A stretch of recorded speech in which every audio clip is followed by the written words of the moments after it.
Hi friends, welcome to Mahi recipes இன் தமிழ். இந்த வீடியோவில் பார்த்துட்டிங்கன்னா பருப்பு சாதம் எப்படி செய்யறதா பார்க்க போகிறோம்.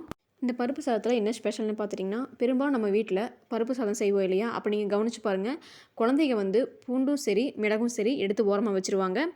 இப்போ நான் சொல்கிற இந்த மெத்தடில் நீங்கள் செஞ்சு பாருங்கள், பூண்டையும் சரி மிளகையும் சரி அவாய்ட் பண்ணவே முடியாது. இப்போ இந்த பருப்பு சாதம் எப்படி செய்யணும்னு பார்க்கலாம். வீடியோக்குள்ளே போகிறதுக்கு முன்னாடி நீங்கள் நம்மளோட சேனல் இன்னொரு சப்ஸ்கிரைப் பண்ணிடுங்க. பெல் பட்டனை கிளிக் பண்ணிட்டு ஆல் பட்டனை கிளிக் பண்ணிக்கோங்க. அப்போ தான் நம்ம போடுற வீடியோஸ் எல்லாமே உங்களுக்கு வந்து நோட்டிஃபிகேஷனில் வரும். வாங்க வீடியோக்குள்ளே போகலாம்.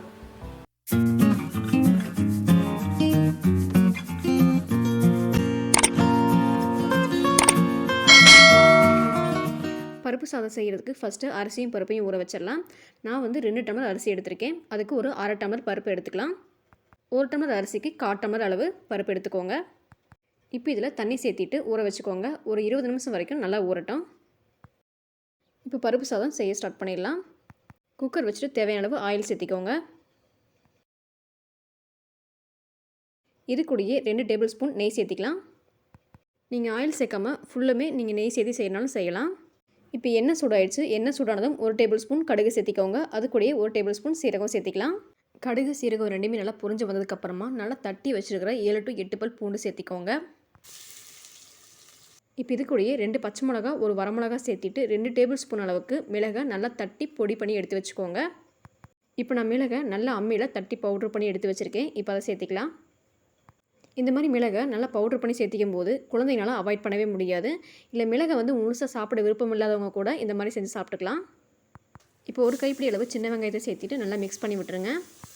இப்போ தேவையான அளவு கருவேப்பிலை சேர்த்திட்டு வெங்காயம் நல்லா பொன்னிறமாக வர வரைக்கும் நல்லா வதக்கி விட்டுக்கோங்க. இப்போ வெங்காயம் நல்லா கலர் சேஞ்ச் ஆகிடுச்சு. இப்போ கட் பண்ணி வச்சுருக்கிற 2 மீடியம் சைஸ் தக்காளி சேர்த்திக்கலாம்.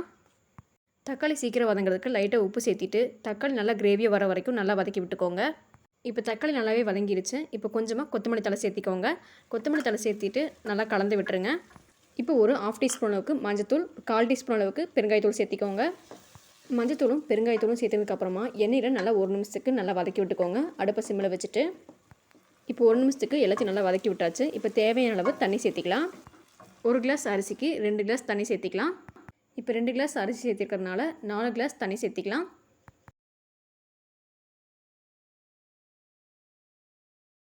அரை டம்ளர் பருப்புக்கு 1/2 டம்ளர் தண்ணி சேர்த்து ஊற்றிக்கோங்க. இப்போ பருப்பு சாதத்துக்கு தேவையான உப்பு சேர்த்திட்டு எல்லாத்தையும் நல்லா கலந்து விட்டுருங்க. இப்போ தண்ணி நல்லா கொதி வரட்டும். கொதி வந்ததுக்கப்புறமா நம்ம அரிசியும் பருப்பையும் சேர்த்திக்கலாம். இப்போ பாருங்கள், கொதி வந்துருச்சு. இப்போ நம்ம ஊற வச்சுருந்த அரிசியும் பருப்பையும் நல்லா கழுவிட்டு இப்போ சேர்த்திக்கோங்க. இப்போ இது எல்லாத்தையும் ஒரு முறை நல்லா கலந்து விட்டு மூடி போட்டு மூடி வச்சிடலாம்.